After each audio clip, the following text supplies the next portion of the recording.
Quando a gente fala em problemas, não somente o câncer, mas a obesidade também tem crescido muito. E tudo começa no intestino, né? Já se sabe que pessoas mais obesas têm determinadas espécies de bactérias mais prevalentes no seu organismo, além de fungos e outros micro-organismos, que muitas vezes fazem com que isso gere também hábitos como compulsão alimentar, desequilíbrios do eixo da fome e da saciedade. Então, esse desequilíbrio vem muito da parte hormonal, mas vem muito também da nossa microbiota. Hoje a nossa convidada é a doutora Tainá Ortiz. Ela que é PhD em Ciências da Saúde, nutricionista e educadora física. Além disso, é especialista em saúde intestinal. Seja muito bem-vinda, doutora Tainá. Hoje o nosso podcast é sobre intestino. Tainá, um assunto que está muito em alta essa semana é a morte da Preta Gil. Por que o câncer de intestino tem aumentado tanto recentemente? O aumento de câncer tem aumentado muito, especialmente no intestino, em decorrência da nossa mudança de hábitos e de alimentação. Tanto a geração dos nossos pais quanto a nossa passou por um momento de transição, onde os alimentos não são mais os mesmos, cada vez consumindo mais alimentos ultraprocessados. E cabe frisar a diferença entre ultraprocessados e industrializados. Ultraprocessados são aqueles alimentos que têm um monte de substâncias alimentares, com muitos produtos químicos, onde a gente lê um rótulo e a gente não entende metade daquilo. Esse monte de toxina, de ingrediente químico, é um dos fatores que ajuda a aumentar a incidência de câncer. Não somente isso, mas os nossos hábitos de vida, como estarmos às vezes mais sedentários, mais estressados, com privação de sono, muita exposição à tela. Então, toda essa nova mudança de hábitos que ocorreu, com certeza ajuda a ativar mais genes que são predispostos a desenvolver algumas doenças. Mas cabe a nós, podermos não agir dessa forma, estarmos mais conscientes, mudando pequenos detalhes, resgatando o hábito de comer comida de verdade, olhando mais para o nosso cocô, como que está saindo esse cocô, o formato dele, se tem sangramento nas nossas fezes, fazendo exames mais frequentes e prestar mais atenção no nosso próprio corpo, porque nunca é silencioso totalmente. Se a gente busca cuidar mais da nossa saúde, da prevenção, a gente está mais atento e a gente pode evitar com que muitos desses problemas aconteçam. Quando a gente fala em problemas, não somente o câncer, mas a obesidade também tem crescido muito. E tudo começa no intestino, né? Com certeza, porque no intestino a gente abriga 100 trilhões de bactérias, de micro-organismos. E esses micro-organismos vão de acordo com os alimentos que a gente consome, com o nosso estilo de vida. Então, já se sabe que pessoas mais obesas têm determinadas espécies de bactérias mais prevalentes no seu organismo, além de fungos e outros micro-organismos, que muitas vezes fazem com que isso gere também hábitos como compulsão alimentar, desequilíbrios do eixo da fome e da saciedade. Então, esse desequilíbrio vem muito da parte hormonal, mas vem muito também da nossa microbiota, na verdade, nosso microbioma, que é a interação das bactérias, e seus genes com os nossos. Essa interação desregula um eixo chamado eixo intestino-cérebro e faz com que muitas vezes a pessoa descompense um pouco para determinados alimentos, fique mais suscetível ao estresse, à ansiedade e acabe descontando em alimentos mais palatáveis, ultraprocessados, especialmente estudados pela indústria alimentícia para deixar as pessoas mais viciadas.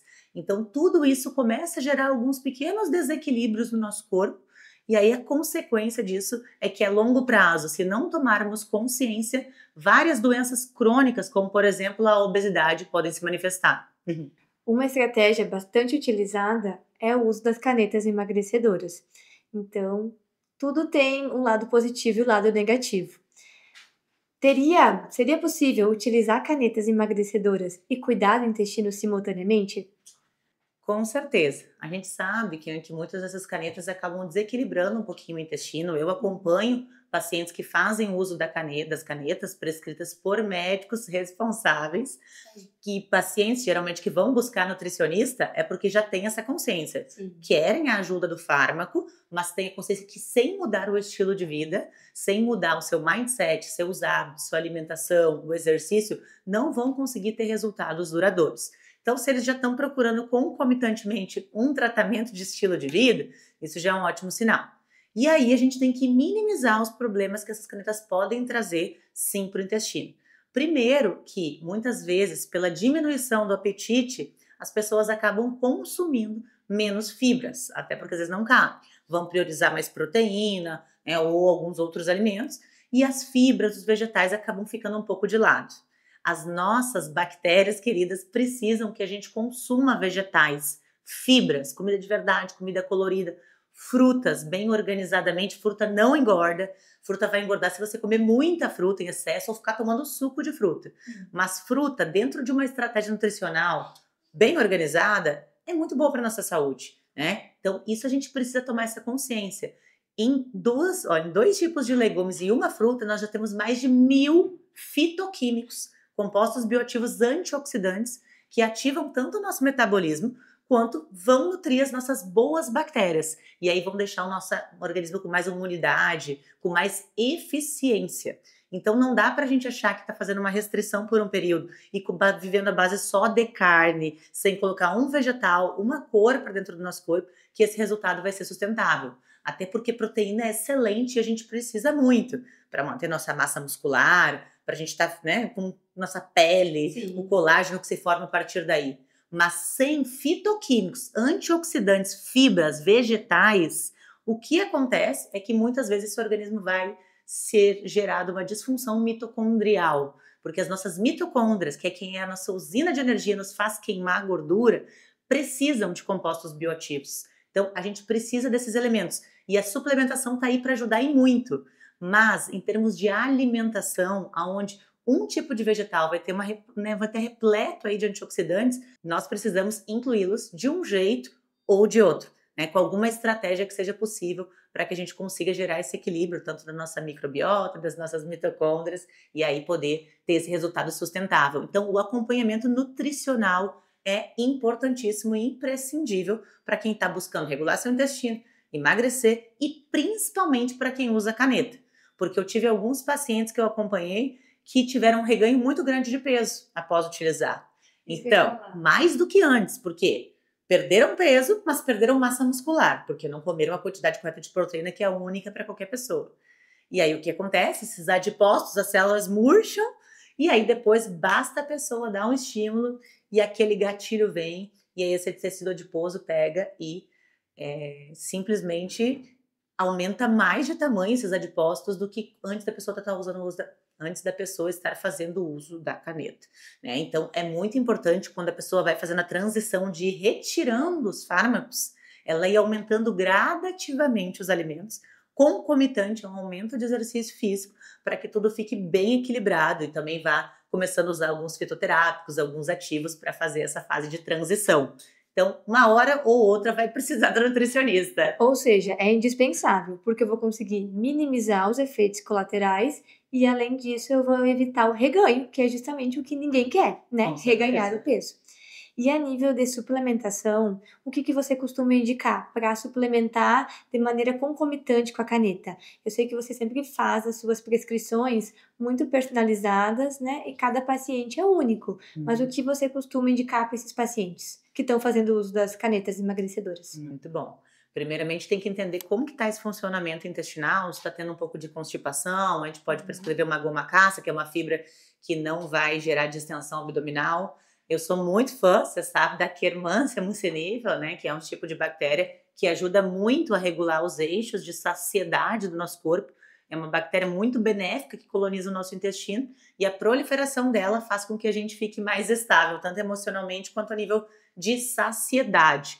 Então, usar algum probiótico que seja correto para aquela pessoa, e aí com os exames de microbioma a gente consegue ver mais especificadamente quais que podem estar faltando e quais que estão em excesso. Mas de forma geral, o que a gente deve buscar, muitas vezes também é um ativo que vai ativar a termogênese do corpo.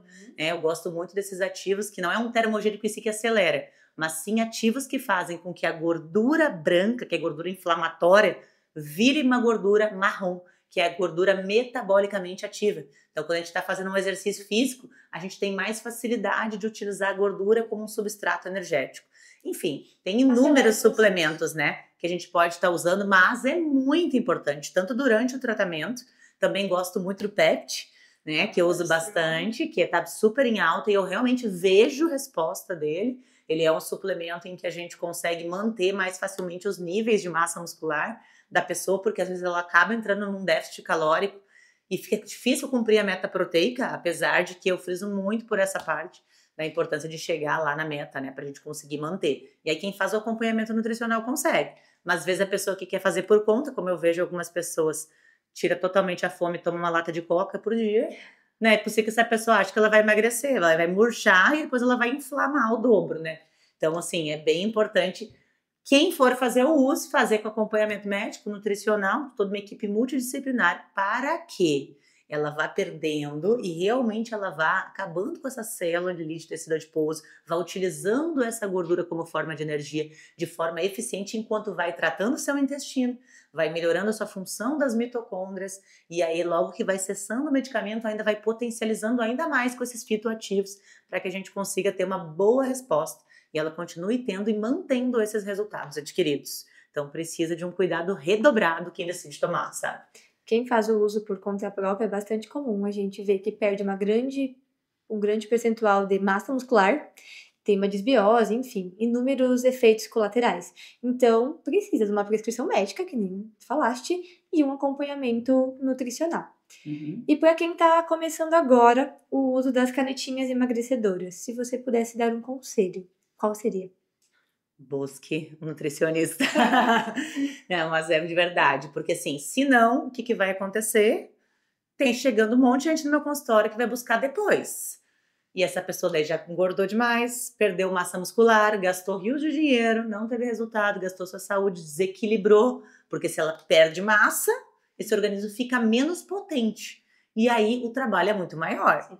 Então, se a pessoa pode investir numa caneta, ela pode investir num bom profissional para acompanhar. Porque dentro disso tudo, se fizer desde o início certinho, com a orientação dos alimentos corretos, o que precisa, né? Porque como cabe menos comida, a pessoa fica mais saciada, quais são os alimentos que eu devo colocar mesmo para dentro? Para garantir a proteína, esses antioxidantes, essas fibras, e depois ir fazendo esse aumento gradativo. Porque como o corpo entra num processo de um pouco mais de privação, o que acontece? Ele também começa, muitas vezes, a querer economizar energia. Sim. E aí, se segue e larga todo o processo de uma vez só, aí que começa a gerar esses desequilíbrios, né? E a conta vem. Então, desde o início, e não é por eu ser nutricionista, a importância de olhar para o que está no seu prato, prestar atenção, e entender que você pode tranquilamente buscar a estética. Quem não quer ficar mais bonito?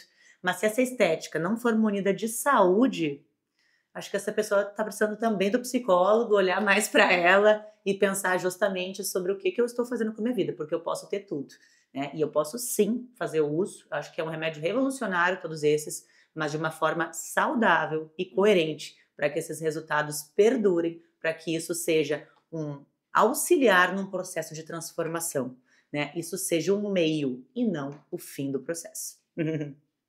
Doutora Tainá, muito obrigada por ter aceitado o convite. O podcast ficou incrível. É sempre muito bom falar sobre intestino com você e aprender com você também. Muito obrigada. Eu que agradeço. É um prazer falar sobre esse tema que eu tanto estudo e amo. Muito obrigada pelo carinho, pelo presente. E para você que deseja saber mais sobre esses conteúdos e me acompanhar, me siga no Instagram, @Tainá com H no final, Ortiz.